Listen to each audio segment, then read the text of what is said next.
எல்லாருக்கும் ஆத்ம வணக்கம். என் பேர் வந்து யுவராஜ். ஆக்சுவலாக நான் மடிப்பாக்கத்துலேருந்து வரேன். 2016 நானும் மணிகண்டன் சுவாமியும் வந்து இங்கே இந்த பாதைக்கு வந்து ஆக்சுவலாக இப்போ அதுக்கு முன்னாடி என்ன நடந்ததுன்னா வந்து பார்த்திங்கன்னா அதுதான் ரொம்ப என்னை வந்து இந்த பாதைக்கு வந்து வர சொன்னதே அதுதான். ஆக்சுவலாக என்னென்னா வந்து நம்மளுக்கு அந்த உயிர் பயம் அப்படின்னு ஒன்று முதல்ல உருவாச்சு. எனக்கு ஒரு சின்ன இன்சிடெண்ட் நடந்தது. அதில் வந்து பார்த்திங்கன்னா ஒரு உடம்பு நிலை சரியில்லாத காரணத்தினால வந்து பார்த்திங்கன்னா ரொம்ப வந்து ஒரு உயிர் பயம் வந்தது. அந்த உயிர் பயத்தினால வந்து பார்த்திங்கன்னா அதுக்கப்புறம் எனக்குள்ள சில கேள்விகள் எழ ஆரம்பிச்சுது. ஏன் இது நம்ம பார்த்து பயப்படுறோம், ஏன் இது வந்து நம்மளுக்கு வந்து இது என்ன பண்ணுது, இது எங்கே இருக்குது, இது என்ன பண்ணுது, நம்மளை ஏன் இப்படி பயப்படுறோம் அப்படின்ற ஒரு காரணத்துக்கு தேட ஆரம்பிக்கும் போது வந்து பார்த்திங்கன்னா ஸோ அந்த பயணத்தில் வரும்போது தான் வந்து பார்த்திங்கன்னா நம்ம மணிகண்டன் சுவாமி மூலிமா வந்து பார்த்திங்கன்னா எனக்கு அவரு கேட்ட ஒரு ஐயாவோட ஆடியோ வந்து பார்த்திங்கன்னா எனக்கு அது கிடச்சிது. அவர் மூலிமா எனக்கு கிடச்சிது. அதில் வந்து பார்த்திங்கன்னா நான் சில கேள்விகளுக்கு எனக்கு வந்து அதுக்குண்டான விளக்கங்கள் தெரிய ஆரம்பிச்சுது. உயிர்னா என்ன, எதுக்காக இந்த பயம்லாம் வருது, ஏற்றத்தாழ்வுனா என்ன, இதெல்லாம் எப்படி விளக்குறது அப்படின்ற ஒரு கேள்விக்குண்டான பதில்கள்லாம் வந்து அந்த ஆடியோ நான் சொல்கிறது வந்து பார்த்திங்கன்னா 2016, 15 ஆல்மோஸ்ட் அப்போ வந்து பார்த்திங்கன்னா நம்மளுக்கு அந்த யூடியூப்லாம் வந்து பார்த்திங்கன்னா அந்தளவுக்கு நம்மளுக்கு ஃபெமிலியராக கிடையாது. பட் இருந்தாலும் ஒரு மெசேஜ் மாதிரி நம்மளுக்கு வந்தது ஆக்சுவலாக அதை தேடணும் அப்படின்னும் போது. ஸோ அப்போ அது மூலிமா வந்து நம்ம ஐயா தொடர்பு கொண்டு இதுமாரி வந்து இதெல்லாம் இந்த கேள்விகள்லாம் இருக்குது அப்படின்னும் போது ஐயா சொன்ன விஷயம் வந்து பார்த்திங்கன்னா சரி ஓகே நீங்கள் பௌர்ணமிக்கு வாங்க, உபதேசம் வாங்க, அப்போ தான் வந்து ஒவ்வொன்றா உங்களுக்கு தெரிய ஆரம்பிக்கும் அப்படின்னு சொல்லிட்டு நம்ம வந்து இந்த ஐயாவோட வந்து சேர்ந்தது ஆக்சுவலாக. ஸோ அப்போ வந்து பார்த்திங்கன்னா ஐயா வந்து உபதேசம் கொடுத்துட்டு இருந்தாங்க. உபதேசம் கொடுக்க வந்து பார்த்திங்கன்னா ஒவ்வொரு நிலையாக நம்ம வந்து தெரிய ஆரம்பிச்சது. ஸோ ஒவ்வொரு நிலையாக போகும்போது வந்து பார்த்திங்கன்னா ஐயா வந்து கூடவே இருந்து வந்து பார்த்திங்கன்னா எங்களை வந்து அந்த வழி நடத்துறதுல வந்து ரொம்ப அருமையாக பண்ணிகிட்டு இருந்தார் ஆக்சுவலாக. ஸோ நம்மளுக்கு வந்த உடனே வந்து பார்த்திங்கன்னா ஏதாவது அனுபவம் கிடைக்குமா அப்படி இப்படின்னு சொல்லிட்டு நம்ம வந்து நிறைய வந்து முதல் தேடுதலே நம்மளுக்கு அதுதான் இருக்கும் ஆக்சுவலாக. நம்ம வந்து பாடம் பண்ணுற உடனே நம்மளுக்கு அனுபவம் கிடைக்குமா, அது கிடைக்குமா அப்படின்ற மாதிரி தான் நம்ம வந்து எல்லாருமே இருந்த மாதிரி தான் நானும் இருந்தேன்.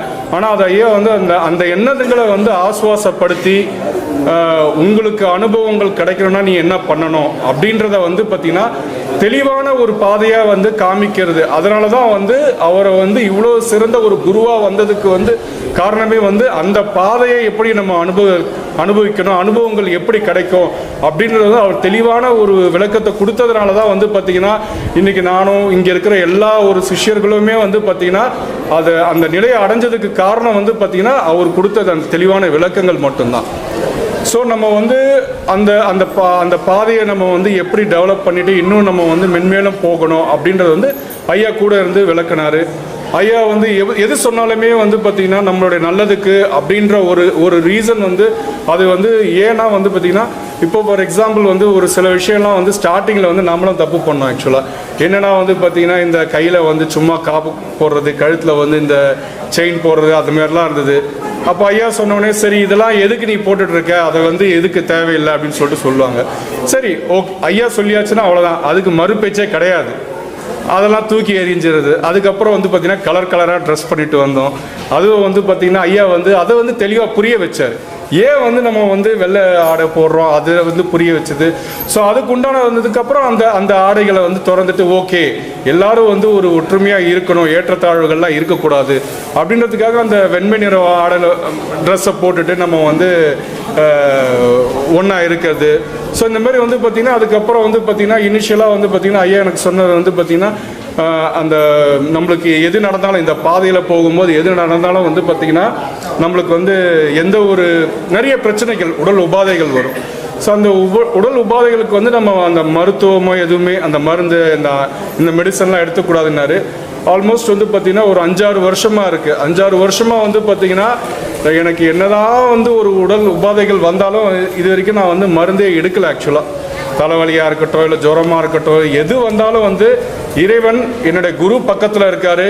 என்னோடய குரு வந்து பார்த்திங்கன்னா என்னை பார்த்துட்ருக்காரு. அவருக்கு தெரியும், அவருக்கு எனக்கு வந்து எப்போ என்ன பண்ணணுன்றது அவருக்கு தெரியும். ஸோ அது மூலயமா வந்து பார்த்திங்கன்னா நான் இது வரைக்கும் எடுத்துக்காமல் இருந்துகிட்ருக்கேன். ஸோ அவருடைய அருளால் இதுவும் நான் இன்னும் அப்படியே போகணும், அந்த பாதையிலேயே அப்படியே போகணும் அப்படின்றது வந்து பார்த்திங்கன்னா நான் ரொம்ப அவரை மனமாற வேண்டி கேட்டுக்கொள்கிறேன். ஸோ அந்த இது கண்டினியூ ஆகணும். எனக்கு நான் எதுவும் யோசிச்சுட்டுலாம் வந்து பேசலை, கூப்பிட்டாங்க நான் வந்து பேசியிருக்கேன். ஏதாவது தப்பு இருந்தால் நான் மன்னிச்சுக்கங்க. ஆத்ம வணக்கம் சாமி. எல்லாருக்கும் ஆத்ம வணக்கம். என் பேர் பிரபாகர். நான் சென்னையிலேருந்து வரேன். இங்கே உபதேசம் வாங்கி ஒரு 2.5 வருஷமாக பண்ணிகிட்ருக்கேன். ஐயா அறிமுகம் ஆகிறதுக்கு முன்னாடி நானும் ஆஃபீஸ், வீடு, அதுதான் வாழ்க்கை அப்படின்னு தான் சுற்றி திரிஞ்சிட்டு இருந்தோம். சித்தர்கள் வழிபாடுன்னு ஒன்று இருக்குன்னே எனக்கு அது வரைக்கும் தெரியாது. எனக்கு இப்போது 40 வயசு ஆகுது. 35-36 வயசு வரைக்கும் கூட எனக்கு தெரியாது.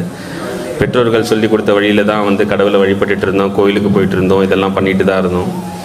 ஆனால் திடீர்னு இதுக்குள்ளே ஒரு மாற்றம் தேடணும், யாருன்னு தெரிஞ்சுக்கணுன்னு. அப்போது இவர் மணிகண்டன் சாமி வந்து என் கூட ஒரு 6 வருஷத்துக்கு முன்னாடி ஒரு ஆஃபீஸில் நாங்கள் வேறு டிபார்ட்மெண்ட்டில் வேலை செஞ்சுருந்தோம். அப்போது எங்களுக்கு அவ்வளோ தொடர்பு இல்லை. காண்டாக்ட் நம்பர் வாங்கினதோடு சரி, அவ்வளோ ரெகுலராக பேசினதும் கிடையாது. ஸோ திடீர்னு ஒரு நாள் அவருக்கு ஃபோன் பண்ணி மெசேஜ் பண்ணி கேட்ட உடனே அவர் ஃபோன் பண்ணார், என்னாச்சுன்னு இது மாதிரி சொன்னேன். அதுக்கப்புறம் வெயிட் பண்ணி எனக்கு ஒரு 6 மாதம் கழித்து ஐயாவை சந்திக்கிற வாய்ப்பு கிடைச்சிது. ஐயா கிட்ட வந்து இங்கே உபதேசம் வாங்கி பண்ணிகிட்ருக்கேன். ஐயா சொன்ன மாதிரி குரு இல்லாமல் எதுவுமே இல்லை. குருன்றவரே வந்துட்டு பார்த்திங்கன்னா நம்மளுக்குள்ளே இருக்கிற இருளை விலக்கி ஒளியை காட்டி வழியை காட்டி அந்த இறைவனை அடைய வாய்ப்பு கொடுக்குற ஒரு பேர் தான் குரு. ஸோ அந்த மாதிரி மகத்தான குரு நம்ம நித்யானந்தம் ஐயா. அவர் பின்பற்றி நாம் இந்த பாதையில் போகிறதுனால எத்தனையோ அதிசயங்கள் நடந்திருக்கு. மன ரீதியாக, வாழ்க்கை ரீதியாக, இல்லை அந்த அவர் சொல்கிற ஒவ்வொரு விஷயமும் ஆன்மீகத்தை மட்டும் இல்லாமல் வாழ்க்கையில் மனைவி, குடும்பம், தொழில், உன்னை எப்படி நீ திருத்தி வாழணும், ஒழுக்கமாக எப்படி இருக்கணும், எதை பற்றி சொல்லலை, அவர் எல்லாத்தை பற்றி சொல்லியிருக்காரு. அவர் சொன்ன ஒவ்வொரு வார்த்தையுமே வந்துட்டு நம்ம பின்பற்றி வாழ்ந்தோன்னா நம்ம இந்த உலகத்தில் சிறந்த ஒரு மனிதர்களாக வாழ முடியும் அப்படின்றது தான் என் நம்பிக்கை. சிறந்த மனிதர்களாக வாழ்ந்தாவே அடுத்தது நம்மளோட இறைநிலைக்கு ஆன பாதையோ இல்லை வழியோ ஏற்படும்ன்றது தான் ஐயாவோட பேச்சும் ஐயாவோட கருத்துக்களும். ஸோ அதை பின்பற்றி நம்ம ஒழுக்கமான மனிதர்களாக வாழணுன்னா எதை பின்பற்றணும்னு சொல்லி நிறையா விஷயம் சொல்லியிருக்காரு.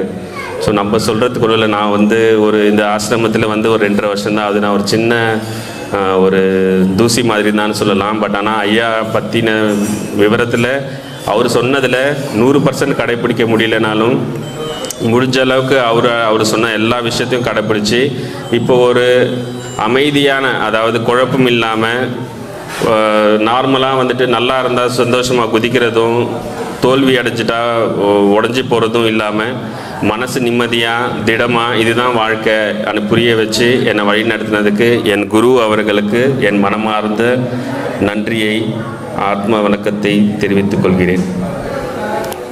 கேள்வி கேட்கட்டுமா சாமி? இப்போ